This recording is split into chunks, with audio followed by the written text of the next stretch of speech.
Kenapa Ferry? Kan dia sakit gini beritanya ini. Apa yang sudah aku lakukan di usia aku yang 50 tahun ini? Itu sebenarnya dedikasi sih buat dia. Aku tipe orang dulu yang terlalu cinta mati, tapi melebihi cinta kepada Allah. Itu yang salah banget. Menjadi super power dalam tanda kutip. Itu buat aku keren. Amin, dan Allah mengaminkan juga tadi. Vena Melinda. Yeay, finally aku jadi bintang tamunya Mary Riana loh. Aduh, pokoknya ini satu kebanggaan banget. Karena aku sering banget nonton YouTube channelnya Mary Riana. Terima kasih. Aku tuh selalu bersyukur Tuhan kasih aku kesempatan di usia aku yang sekarang. Aku akhirnya bisa ketemu lagi dengan orang-orang yang dulu ketika SMP SMA tuh aku selalu lihat di layar kaca. Aduh, dan Mbak Vena salah satunya. Enggak, tapi seriously, karena kan waktu itu dari Putri Indonesia. Terus waktu itu ada sinetron Bella Vista. Itu kan zaman-zaman waktu itu kan TV. Iya, TV kan cuma ada SCTI sama SCTV.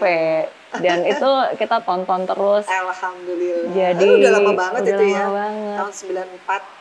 Wow, tapi look at you, masih tetap sama, nggak berbeda. Adalah perubahan, awet muda, ada uban.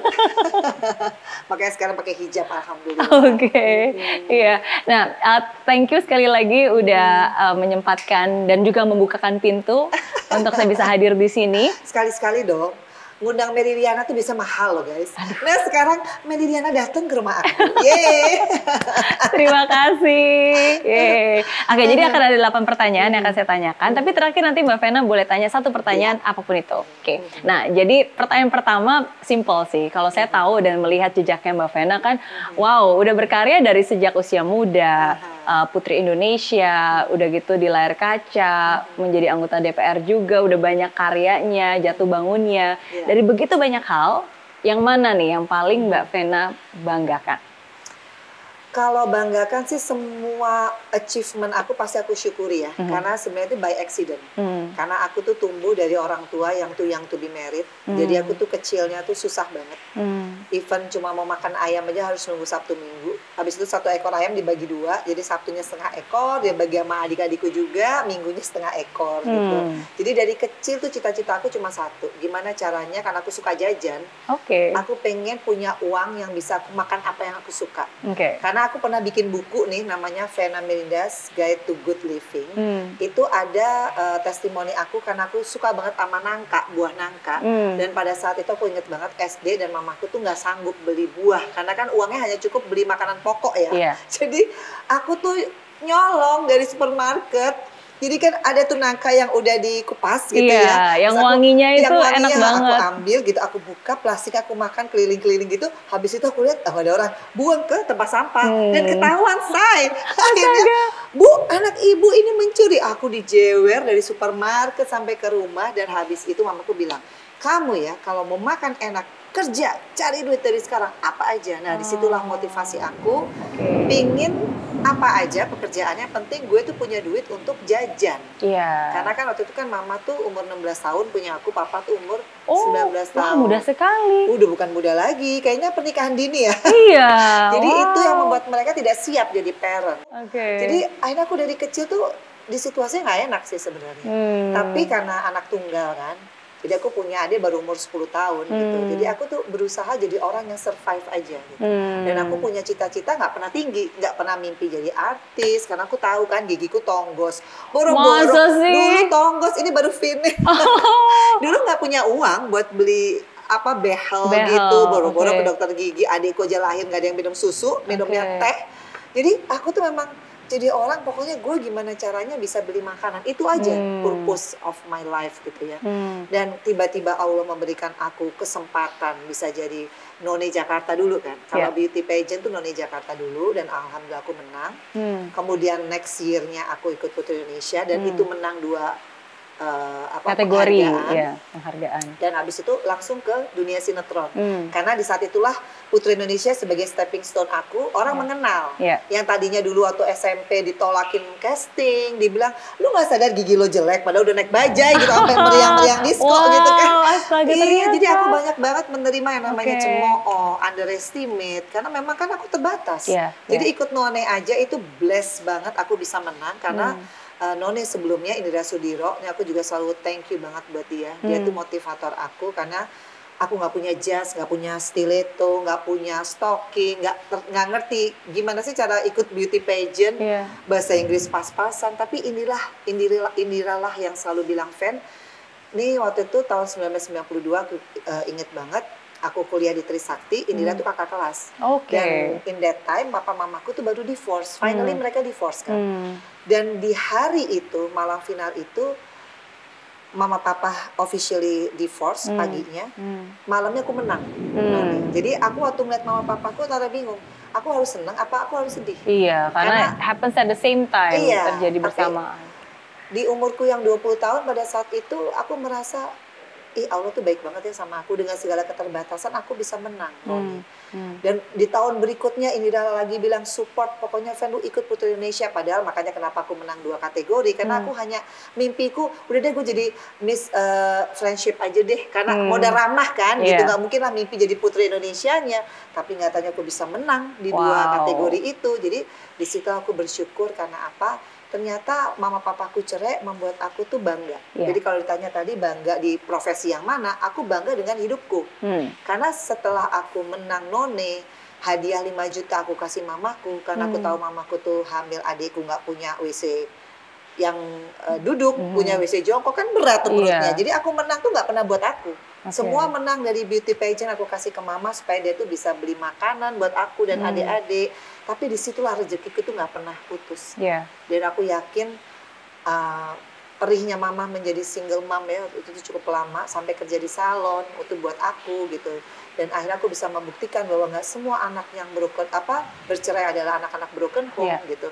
Jadi aku merasa, gue blessed banget ya dengan orang tua yang orang bilang kacau gitu ya, kayak perang terus. Tapi disitulah terbentuk karakter asli aku, bahwa aku tuh orangnya, ya itu, aku orangnya fighter sih.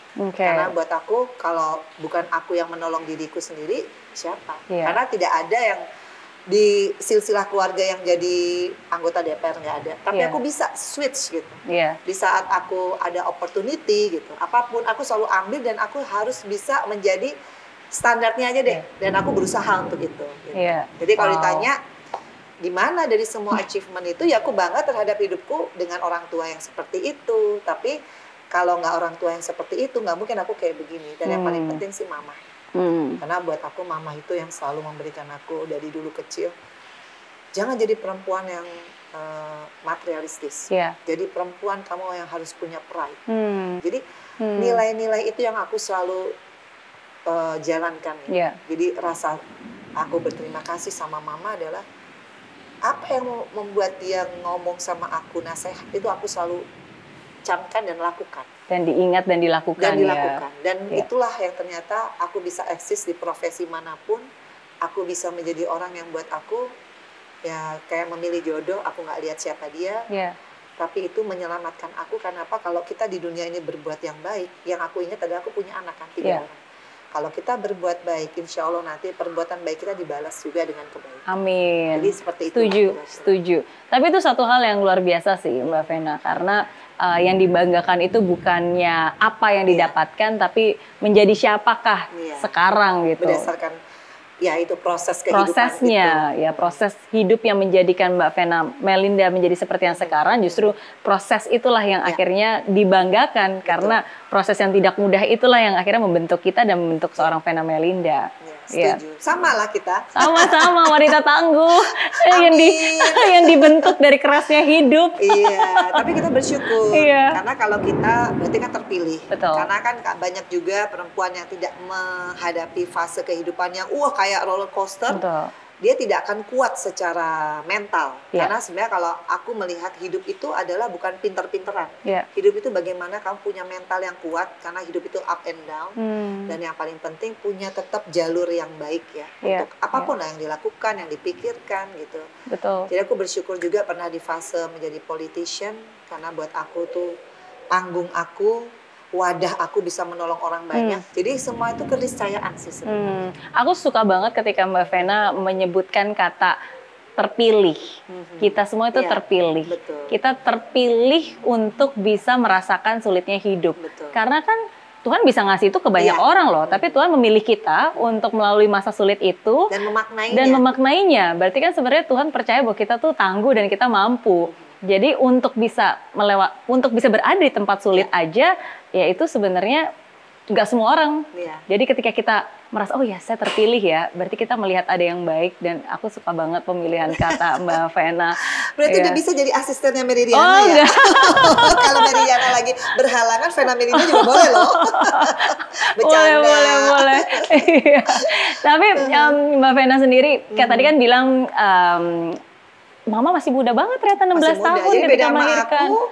Ya aku 50, ya dia 66 ya, mau 67 nanti Desember gitu. Jadi papaku juga beda cuma 20 tahun. Kayak kakak adik gitu kalau pas lagi remaja jalan. Udah kayak, ya masih sering berantem juga karena aku tipe orang yang sangat suka argue. Tapi aku anak yang paling nurut di antara adik-adikku yang lain, yang kalau ngomong manis banget tapi nggak nurut gitu. Kalau aku tuh kayaknya, oh nggak bisa mah begini. Tapi semua omongan mama nggak ada yang aku nggak patuhi dan jalankan itu. Gitu. Apa kenangan yang paling diingat bersama dengan Mama? Wah banyak, karena aku lahir melek di dunia tuh aku udah lihat keributan ya, yang sebetulnya anak kecil tuh nggak harus di posisi begitu. Jadi waktu aku umur 5 tahun itu, papa mama berantem hebat, aku tuh bisa bawa buku gambar.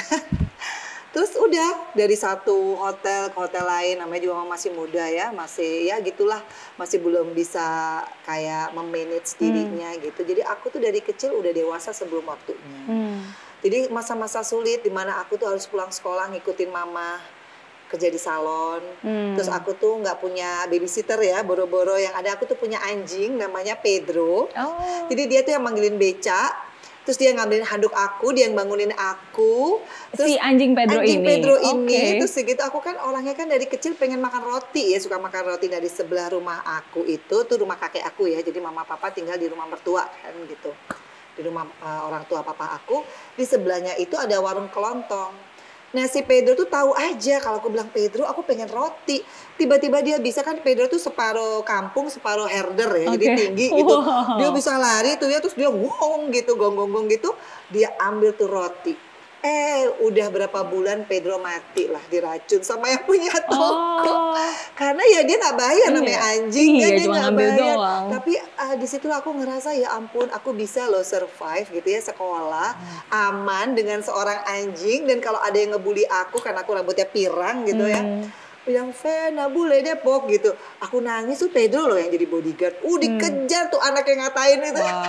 Jadi dia tuh kalau aku di dalam kelas berdiri di depan kelas gitu. Jadi dia kayak best friend aku banget gitu. Jadi dari bisa kecil, merasakan dan menjaga ya. Jadi banyak banget kenangan di masa itu gitu ya sama mama. Ya aku bukan anak-anak yang punya mainan, nggak punya, tapi aku selalu inget banget mama selalu bilang, kamu tahu kan kehidupan kita susah. Nah kalau kamu pengen sukses, kamu harus jadi anak yang pintar. Jadi aku tuh nggak pernah nggak ranking. Waktu SD, TK, dan semua apa ya namanya Hari Kartini, anak-anak nggak ada yang mau pakai sanggul, aku pakai sanggul. Jadi kalau menang Putri Indonesia sebenarnya nggak heran ya, karena aku sudah belajar catwalk, udah belajar gimana caranya tuh tampil yang stunning gitu ya, karena kehidupan itu aku harus bisa menjadi apa yang memang harus begitu kalau kita mau maju. Dan aku emang orangnya fast learner ya, nggak pernah malu untuk belajar, nggak pernah malu untuk tanya. Dan sampai aku nggak pernah tidur siang ya, karena dari kecil mama tuh ngelesin aku cari yang gratisan lah. Misalkan ada sanggar apa, aku les tari Bali, ternyata aku bisa salsa karena basicnya adalah nari Bali. Jadi justru masa-masa sulit itu yang sampai aku bisa inget banget tuh SMP, tetap ujian, belajar, padahal mama papa tuh lagi berantem lempar-lemparan piring, aku tetap lo belajar, nggak ngaruh. Jadi buat aku tuh wow banget gitu ya. Di saat yang kita kayaknya nggak sempurna dari sebuah keluarga, tapi pas aku tua kayak sekarang 50 tahun dan aku mengalami perceraian itu sendiri, aku ngerasa bahwa anak-anakku Feral dan Atala dia pasti bisa juga maju, dia juga bisa survive. Kenapa? Karena aku kan pernah ngerasain orang tua yang bercerai, tapi aku tetap on the track. Aku tetap fokus sama apa yang menjadi mimpi aku. Mimpi aku kan sederhana, bisa makan enak. Karena aku tahu kemampuan aku nggak punya kawat ke dokter gigi, nggak bisa kawat gigi. Ya sesimpel aja gitu. Tapi ternyata Tuhan memberikan itu more than ekspektasi aku gitu. Ya karena aku percaya aku nurut sama orang tua, terutama mama yang buat aku tuh malaikat aku lah, guardian angel aku tuh mama. Dan dia sebagai orang yang mungkin ngedidik aku keras, tapi aku akhirnya menjadi nggak pernah tidur siang karena kerjanya, gue ngapain lagi ya, ngaca, belajar acting sendiri. Iya, kalau nggak belajar aku nggak perlu les acting akhirnya, karena aku mengeksploitir kebiasaan aku apa dengan segala keterbatasan itu. Di tengah keterbatasan tapi mama tetap bisa memberikan kesempatan untuk Mbak Vena bisa terus bertumbuh. Dan nasihat yang buat aku sih, kalau aku nggak dikerasin sama mama seperti itu, mungkin aku akan fragile. Kan mama orangnya keras banget. Tapi itu yang didikan militer yang gitu tuh yang buat aku jadi kayak perfeksionis. Aku jadi orang yang benar-benar ya pekerja keras lah. Jadi nggak bisa yang santai dan bisa jadi kayak orang one man show tuh aku jadi bisa gitu, karena harus bisa.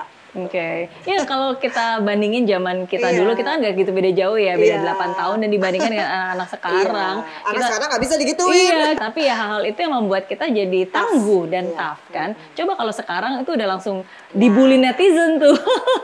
Ada undang-undang perlindungan anak lagi ya. Kalau dulu kan ya didikan orang tua yang keras itu membentuk ya. Bagaimana kita unggah-ungguh sama orang tua tuh, kalau orang tua ngomong mana berani sih. Meskipun sekarang aku pun argue, tapi tetap aja kalau mama udah mendelik gitu, apa gitu, kalau iya mama, tetap ada respect. Kalau sekarang kan kita marah sama orang tua, dia lebih kalau bisa mungkin kita ngomong dia udah kabur kali. Nah itulah memang zaman berubah kan gitu. Tapi bagaimana kita bisa terus beradaptasi lah ya. Jadi apa yang orang tua ajarkan kita ambil dan kita adaptasikan dengan keadaannya sekarang. Kalau dari pengalaman Mbak Vena sendiri kan banyak nih suka duka naik turunnya. Apa kejadian yang paling sulit yang pernah Mbak Vena alami? Kalau seperti aku bilang ya, orang tua bercerai, aku nggak punya uang, ditolakin sama agent, sama PH, itu udah biasa. Dan aku nggak pernah menjadi orang yang suffer. Tapi ada satu hal yang membuat aku suffer waktu aku jauh dari anak-anak, dari Feral sama Atala. Aku nggak mau setelah perceraian. Setelah after divorce. Jadi waktu after divorce itu nggak tahu gimana, aku sempet jauh sama Feral sama Atala, physically dan yang pasti secara yang biasanya 24 jam sama anak-anak tiba-tiba itu tidak terjadi. Aku udah mulai stres tuh. Nah stres aku tuh adalah kok bisa ya bercerai tapi dampaknya itu jauh dari anak gitu.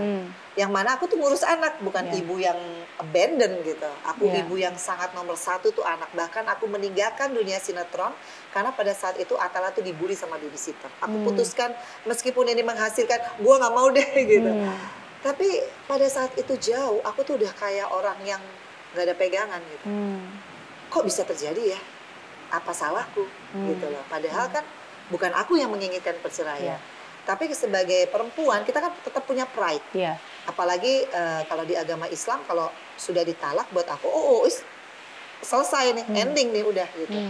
Tapi kalau aku yang mendaftarkan ke pengadilan karena aku tahu kan hak dan kewajiban aku gitu bahwa ini harus selesai secara legal, secara negara.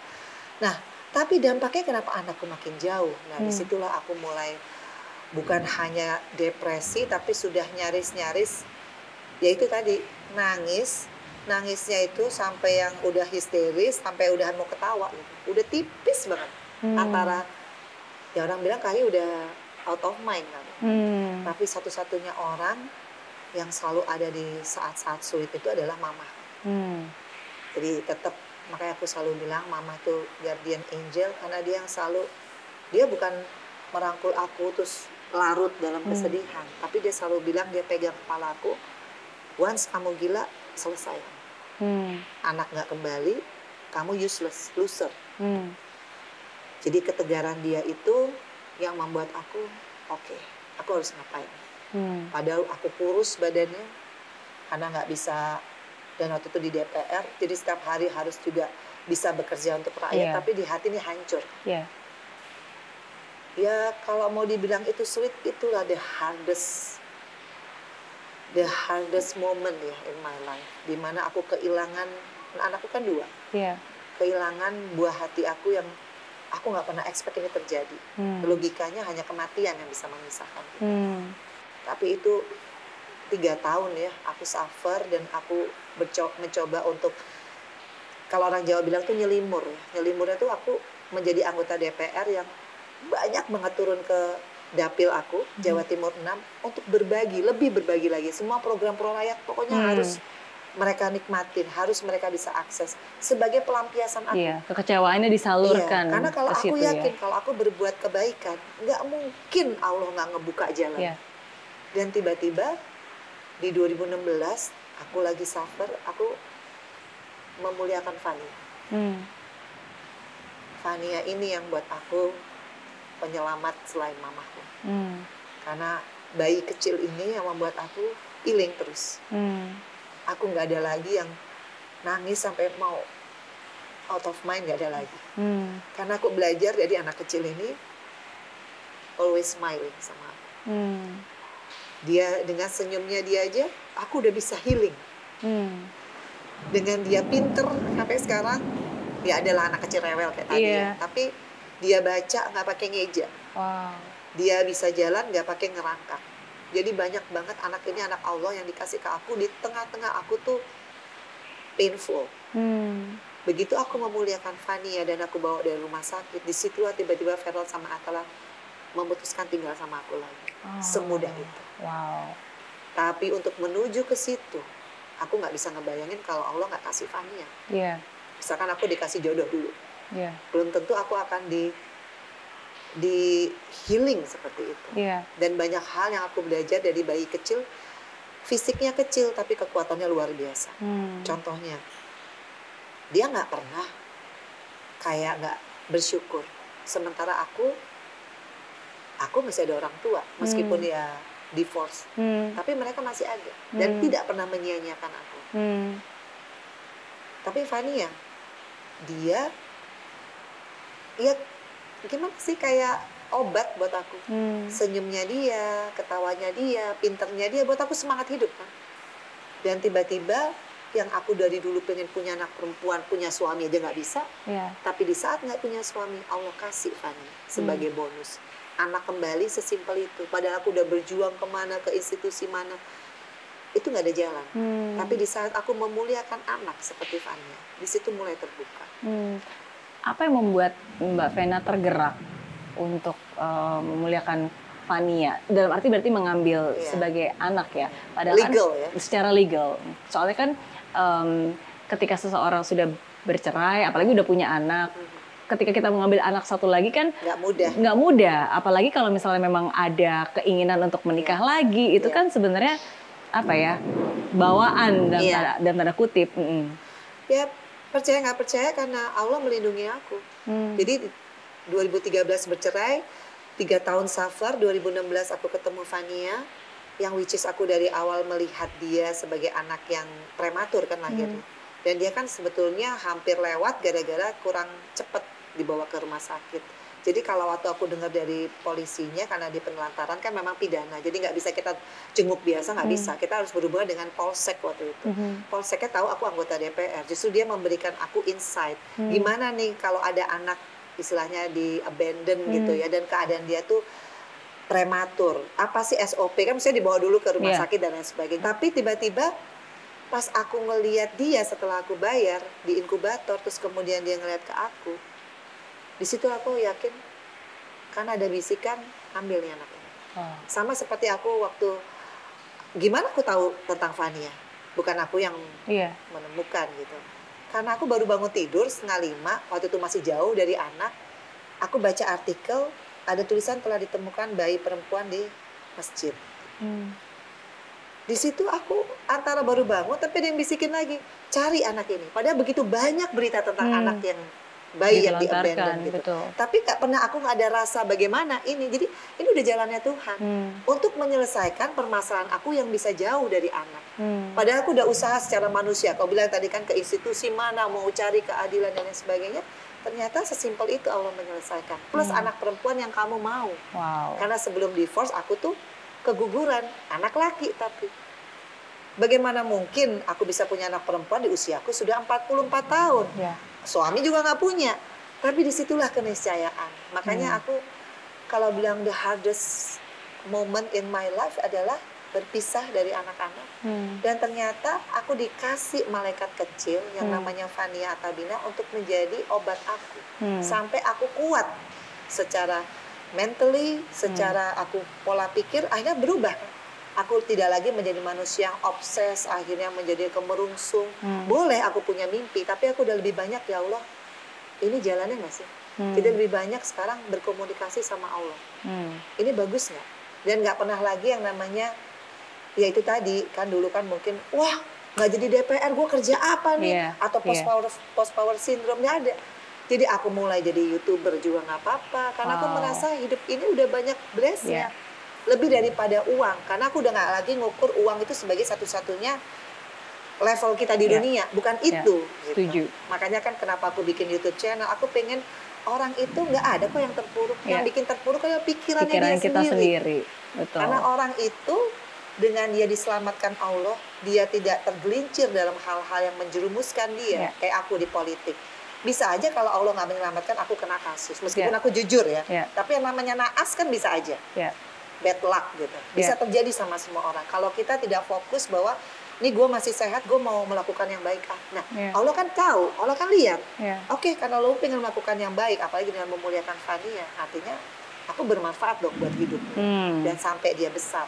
Betul. Dan ini salah satu contoh nyata bahwa ketika kita membuka tangan, ya Tuhan yang akan turun tangan. Tapi bukan uang yang dikasih banyak, betul, ya bukan. Betul. Keselamatan. Betul. Oke. Hal paling spiritual apa yang Mbak Vena pernah alami dalam hidup? Ya itu ya. Hal spiritual itu menurut aku pada saat aku bisa memaknai bahwa dulu aku pikir kalau gue cantik gue nggak mungkin bercerai lah. Gue udah istilahnya totally nih sama suami gitu, nggak mungkin lah gue cerai. Tapi ternyata kalau Allah bilang ya udah jodohnya sampai segitu aja. Dan aku tipe orang dulu yang terlalu cinta mati, tapi melebihi cinta kepada Allah. Itu yang salah banget. Makanya Allah ambil kan. Termasuk waktu itu anak-anak diambil dulu sementara, tidak dalam lingkungan aku. Apa yang aku lakukan? Ya kayak orang gila tadi. Tapi untungnya aku ada mama ya, yang selalu jadi pengingat aku, reminder bahwa ya kalau memang kamu sudah di titik ini, kamu harus berpikir kamu mau ngapain, bukan kenapa. Mau apa? Betul. Karena kalau pikir kenapa, nangis baumai kan. Kenapa gue udah begini, gue udah salsa, badan gue kayaknya nggak jelek, tapi kenapa masih begini? Itu kan orang menyesali nasib. Betul. Disitulah mama berperan. Betul. Mama tidak pernah mendidik kamu jadi orang yang cengeng, jadi orang yang meratapi nasib, apalagi kamu mau bunuh diri. Waktu itu kan bawaannya gitu, karena ngerasa nggak bisa nerima kenyataan gitu. Tapi di titik ini aku sekarang, spiritual aku ngerasa aku tuh makin dekat sama Allah. Dengan kejadian aku sempat dijauhin sama Vera sama Atala untuk sementara ya. Kemudian sekarang mereka balik lagi dengan caranya Allah, yaitu aku harus memuliakan anak yang pada saat itu memerlukan pertolongan aku. Dan ke depan, karena Fania ini kan masih jauh perjalanan. Itu yang selalu jadi obsesi aku. Ya aku merasa bangga gitu. Aku bisa terpilih sama Allah membesarkan Fania. Karena kalau bukan dari Fania, mungkin aku udah nggak tahu, gila kali dari kemarin. Karena kan kosong. Dan nggak pernah siap jauh dari anak. Itu yang nggak pernah ada dalam otak aku selama aku hidup. Karena aku pikir aku orangnya kan well planning. Kalau gue baik nggak mungkin lah gue dijahatin. Ternyata hidup nggak seperti itu. Lu baik belum tentu lu hasilnya baik. Apalagi jadi orang jahat. Jadi orang jahat apalagi kan gitu. Lu baik aja belum tentu hasilnya baik. Jadi di situ aku banyak banget belajar. Banyak fokus terhadap diri sendiri. Dan aku tidak lagi mengukur bahwa oh kalau gue pakai tas ini berarti gue sukses, udah enggak. Jadi semakin aku banyak menolong orang, ya termasuk aku kemarin memilih suami ya. Orang banyak yang bilang, kenapa Ferry? Kan dia sakit, gini, beritanya ini. Tapi aku kembali lagi kepada saat aku memuliakan Fania. Kenapa aku memilih Ferry? Karena aku yakin Ferry bisa menjadi imam yang baik, membuat aku jauh lebih dekat. Karena menikah itu ibadah.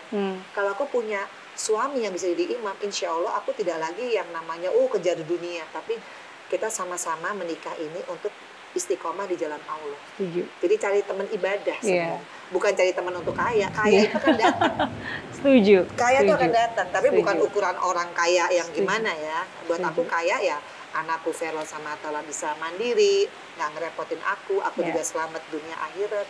Ya itulah buat aku blessed banget sampai saat ini. Gitu. Dan memang setuju banget sih bahwa setiap kok tadi mama dari Mbak Vena bilang bahwa ya jangan tanya kenapa ya, karena kalau di hidup ini kita selalu bertanya, nggak semua pertanyaan itu ada jawabannya. Dan seringkali kita nggak perlu tahu juga jawabannya. Tapi bagaimanapun juga walaupun kita nggak punya jawaban, kita tetap punya pilihan. Pilihan untuk maju, pilihan untuk move on, pilihan untuk tetap melakukan yang baik. Dan pilihan itulah yang nantinya akan membawa kita ke hal-hal yang lebih baik lagi di dalam masa depan kita. Lah. Yang penting kita kan selamat ya. Selamat di dunia ya, insya Allah selamat di akhirat nanti. Itu sih. Berbicara tentang pilihan, apa pilihan tersulit yang pernah Mbak Vena hadapi? Pilihan tersulit itu bukan malah milih jodoh waktu Ferry ya. Karena, gitu. Itu karena Ferry itu aku memilih hanya gara-gara sesimpel aku bilang, pertama dia kan purpose aku tolak, aku marahin karena pertama aku ngelihat dia terlalu cepat menyatakan, kedua dia lebih muda. Tapi pada saat setelah aku tolak 2 hari kemudian aku tes dia bisa jadi imam nggak pada saat sholat, dan itu sholat maghrib cuma 3 rakaat, which is nggak sampai 10 menit. Pada saat dia tajwidnya bagus, itulah mungkin jawaban setiap doa aku selama 9 tahun jomblo, bahwa kayaknya dia itu kan keyakinan dari Allah. Bisa jatuh cinta sama orang kan karena Allah. Sementara 9 tahun dijodohin nama A, B, C, D, E, aku nggak pernah bergeming karena nggak ada feel, karena nggak ada keyakinan. Tapi di saat dia bisa jadi imam dan dia selesai, waktu itu dia balik ke aku bisa salim, which is aku nggak pernah salim sama orang gitu ya, 9 tahun, mau dia pejabat, mau dia siapa, aku nggak bergeming, ya aku yakin bahwa dia pilihan dari Allah.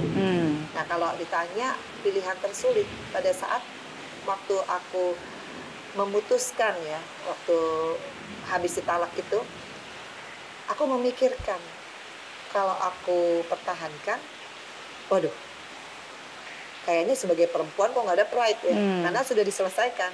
Tapi sebagai ibu rasanya pengen lanjut. Karena seorang ibu kan demi anak kan. Kalau perlu harga diri nggak usah ada deh. Yang penting anak gue jangan broken home. Itu paling sulit bang. Karena buat aku ada trauma kan di waktu kecil. Padahal mamaku mempertahankan sampai 20 tahun dan aku mempertahankan sampai 17 tahun. Tapi jangan lupa kita pun punya hak asasi kita.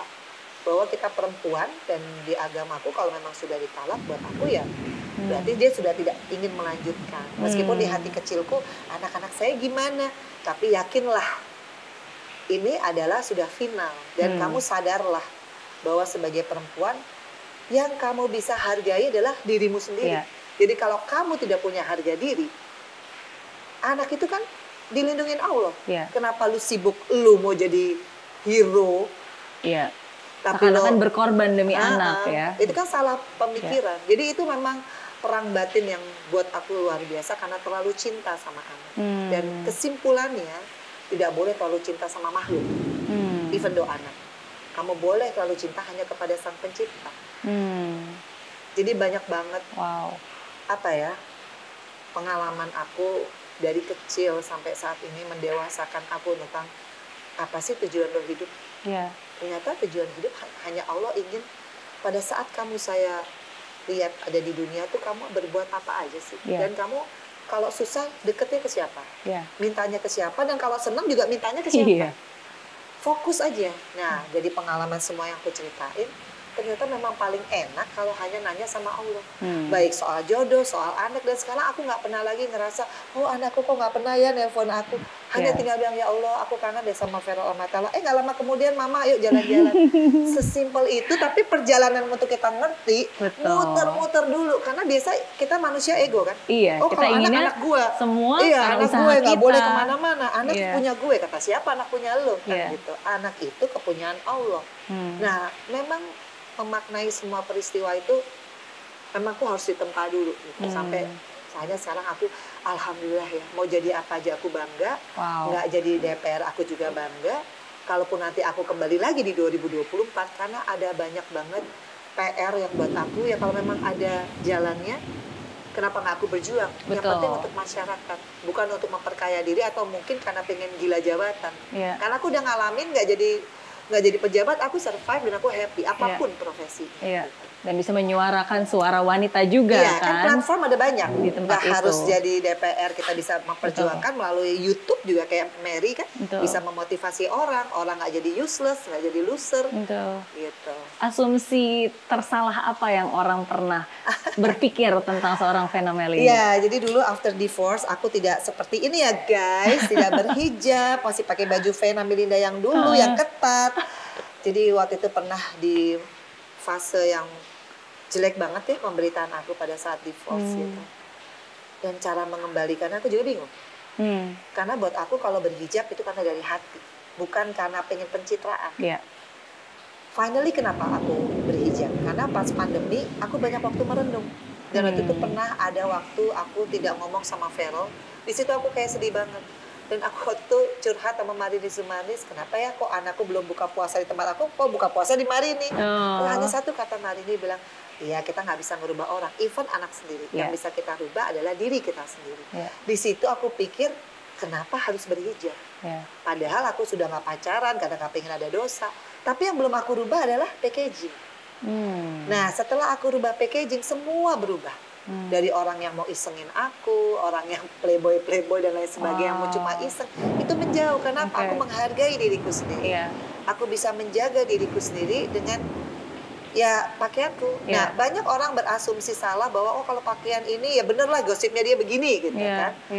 Tapi ternyata aku membuktikan bahwa nggak, karena pada saat itu kan tahun berapa, aku berhijab tahun berapa, aku biarkan orang berasumsi salah. Tapi pada saat aku berhijab bukan karena orang, juga bukan karena suami, tapi karena diriku sendiri. Nah, jadi itu semua membaik berjalannya waktu. Jadi kalau ada orang salah persepsi, ya salahku juga.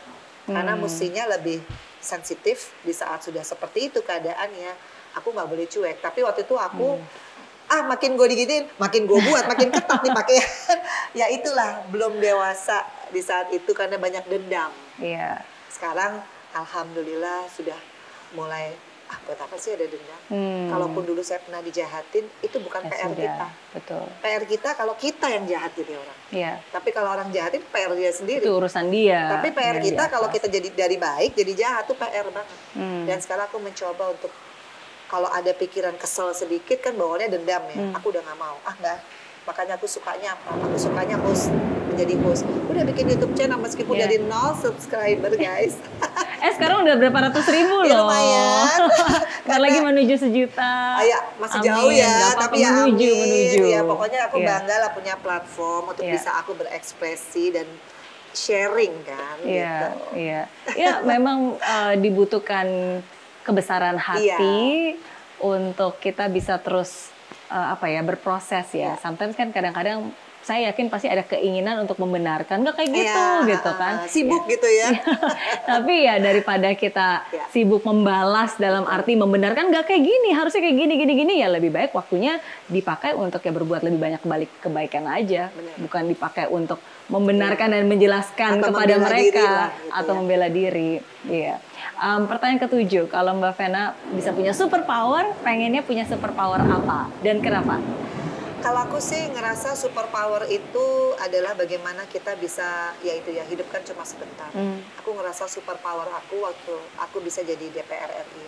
Karena di situ aku belajar aku punya 3 kewenangan kan, bikin undang-undang, aku bisa bikin budgeting dengan mitra kerja aku karena tuh komisi pendidikan kan, dan terakhir pengawasan. Aku ngerasa super power bukan karena senang sama jabatan yang dibilang dewan terhormat yang terhormat, tapi pada saat aku turun ke masyarakat dapil aku, Tulung Agung, Kediri dan Blitar, itu aku bisa mensosialisasikan program pro rakyat. Contohnya kayak sekolah merubuh.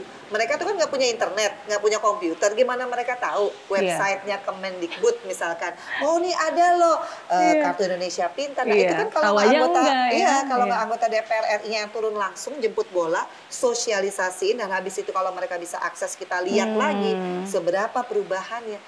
Buat aku itu keniscayaan sebagai manusia yang sesungguhnya, bahwa dia dikasih amanah, dikasih jabatan, dia tidak menyia-nyiakan 1 detik pun, dia bisa berkontribusi sama orang-orang, karena kan basic needs kan, pendidikan, kesehatan itu kan basic needs orang, dan kita bisa berjasa. Semua orang apapun juga terlahir dari mana itu berhak untuk mendapatkan itu. Tapi kan karena ketidaktahuan, karena sosialisasi yang kurang dan tidak tepat sasaran. Kalau semua rajin turun, ya semua program pro rakyat tepat sasaran.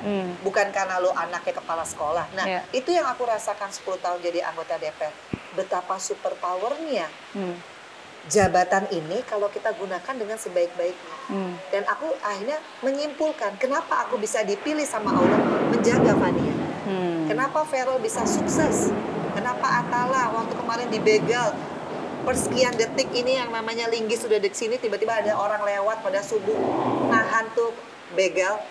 Kalau bukan Allah, karena perbuatan aku sebagai ibu, di situ aku makin termotivasi. Ya Allah, kalau aku jadi ibu yang nggak benar, jadi ibu yang make zolim gitu, zolim akan jabatan yang diberikan kepada aku, jadi orang yang tidak menggunakan sebaik-baiknya, mungkin anakku nggak ada yang kayak begini. Jadi aku maknai semua. Kalaupun nanti balik, aku harus lebih lagi berkarya. Ya dengan caraku ya, dengan tidak muluk-muluk tapi kerja nyata. Nah, aku ngerasa di antara semua profesi, tadi kan pertanyaan Mary Riana, yang aku merasa bahwa kalau jadi artis, oke, dapat duit, dapat ya banyak fans lah, terkenal.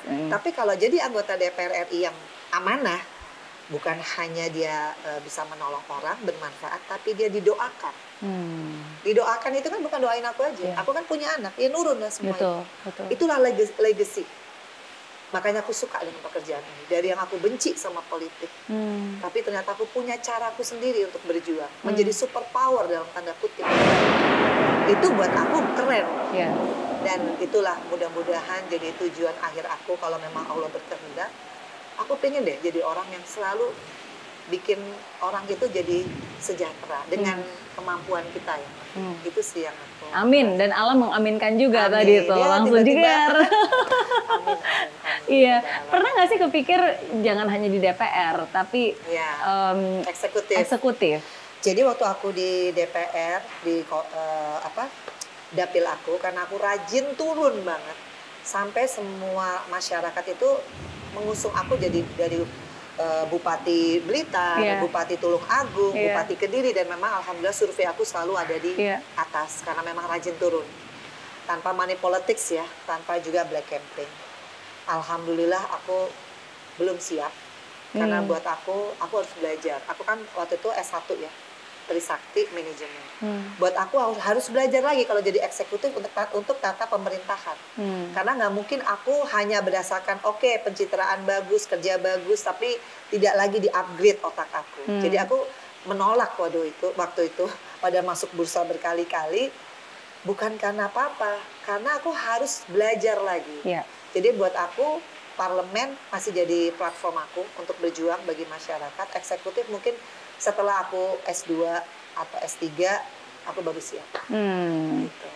In the future lah. In the future ya. Tapi memang betul sih, seperti satu hal juga yang saya selalu bilang, ketika hidup memberikan kita kesempatan, ya kita juga do not take it for granted kan. Kita harus bisa melakukannya secara excellence. Karena kalau Tuhan atau hidup udah kasih kita kesempatan, tapi kita cuma menggunakan apapun juga yang bisa kita lakukan, ya hasilnya nggak akan excellent kan. Jadi terus mengupgrade, terus belajar, terus memantaskan diri lah. Oke. Pertanyaan terakhir kalau gitu. Pelajaran terbaik yang hidup pernah berikan atau ajarkan kepada Mbak Vena? Perceraian orang tua aku, perceraian aku sendiri. Itu semua pembelajaran sangat berharga. Jadi aku nggak bisa ngebayangin ya kalau aku nggak terlahir dari mama yang kayak Mama Ayu gitu ya. Ini orangnya ada di belakang, yang sedemikian tough banget jadi orang yang selalu membuat aku selalu pengen jadi yang the best gitu. Pokoknya aku pengen jadi the best. Karena rasa sayang aku itu selalu aku ingin buktikan dengan karya sih. Aku melihat gimana painfulnya dia dari anak orang kaya mau kerja mediocre hanya untuk bikin aku sukses in the future, kan? She did it gitu. Jadi aku mungkin bukan kayak anak-anak yang mama I love you, enggak. Tapi apa yang sudah aku lakukan di usia aku yang 50 tahun ini, itu sebenarnya dedikasi sih buat dia. Dedikasi buat mamaku yang sedemikian rupa. Dia tuh lulusan SMP, tapi dia punya ilmu kehidupan yang luar biasa. Yang selalu ngajarin aku untuk selalu stand up gitu ya. Nggak ada tuh kata yang buat dia cengeng. Karena dia nggak pernah nunjukin itu. Even though dia nggak punya uang, waktu itu kawin juga kawin lari, punya anak di usia yang sangat muda, kan bisa aja dia abandon me. Tapi dia nggak pernah ngelakuin itu. Dengan segala konsekuensi. Di umurnya dia yang terlalu muda menurut aku. Ya itulah hero yang sesungguhnya. Jadi dia bukan hanya ngomong, tapi dia mencontohkan betapa ya karakter dan mental yang kuat yang menyelamatkan kamu. Dan Tuhan sudah menitipkan ke orang yang tepat ya. Dan makanya Mbak Vena pun juga bisa menjadi seperti sekarang ini. Karena ada wanita yang jauh lebih tangguh, jauh lebih hebat yang selalu mendoakan. Dan walaupun mungkin nggak punya jawaban, tapi tetap selalu ya bersama yuk jalan dan always be there for you. Thank you sudah berbagi. Thank you sudah menjawab 8 pertanyaan saya. Aduh. Dan seperti janji saya karena Mbak Vena udah menjawab 8 pertanyaan, jadi you can ask me anything yang Mbak Vena bisa tanya. Satu pertanyaan apapun juga. Apa definisi sukses bagi seorang Mary Riana? Oh, wow. Ini kalau nanyanya di usia aku yang berbeda, pasti jawabannya berbeda. Karena kedewasaan kita kan selalu berbeda ya. Dengan hidup memberikan kita banyak hal, kita bisa melihat banyak hal, dan akhirnya kita bisa tahu apa yang penting dan apa yang nggak penting. Oke, bagi saya, sukses sekarang yang saya sekarang ini adalah kesempatan, anugerah, di mana bukan berapa banyak yang kita miliki, bukan apa yang saya punya, tapi apa yang bisa saya lakukan dengan apa yang saya punya. Itu sih yang saya selalu ingatkan kepada diri saya sendiri, karena bagaimanapun juga kan semua ini titipan. Rezeki itu titipan, kesempatan itu titipan, pekerjaan itu titipan. Ya, dan sukses itu adalah bagaimana kita bisa memaksimalkan titipan yang Tuhan kasih kita, menjaga sebaik-baiknya, menggunakan sebaik-baiknya, sehingga kita bisa mempertanggungjawabkan itu kepada yang di atas pada saatnya gitu. Jadi bagi saya ya itu sih, bagaimana saya bisa memaksimalkan apa yang Tuhan sudah titipkan ke saya, dan terus tanya kepada Dia, apalagi sih yang mau kamu, yang saya tuh harus lakukan itu apa gitu. Being obedient, mendengarkan apa yang Dia mau dan melaksanakannya sampai tuntas, menjadi manfaat, menjadi berkat. Ya, jadi itu sih yang menjadi definisi saya sekarang. Jadi hampir sama nih, ternyata kita punya tujuan yang sama ya. Mary. Mudah-mudahan kan kita beda usia, beda juga pekerjaan, tapi intinya sama ya. Ingin jadi yang bermanfaat. Buat bekal nanti. Dan journey kita agak mirip ya, karena mungkin di usia-usia 20 tahun definisi sukses kita namanya juga anak muda kan. Pasti kan kita ingin sukses, pengen bisa makan enak, pengen sejahtera, pengen bisa shopping, jalan-jalan gitu. Tapi kan setelah dunia hidup memberikan kita semua itu, ada tahap yang berbeda. Tahap ada saat dimana kita menjadi orang tua, kita berpikir bahwa sukses itu berarti harus menjadi orang tua yang seperti ini, bisa begini, seperti ini. Tapi pada akhirnya ketika kita sekarang berada di usia kita yang sekarang, ya semua ini kan cuma titipan. Ya, bagaimana kita bisa menjaga sebaik-baiknya dan bersyukur kita diberikan kepercayaan untuk melakukan tugas itu. Jadi thank you sudah berbagi. Thank you sudah meluangkan waktunya. Sama-sama. Sukses terus. Sukses buat Mbak Vena. Buat kalian semua yang mau subscribe bisa langsung ke channel Vena YouTube-nya. Melinda Channel. Di situ nanti tinggal di subscribe, di follow, di like, dan Yeay. juga di share. Thank you sekali lagi. Sukses terus. Amin. Sama-sama. Amin.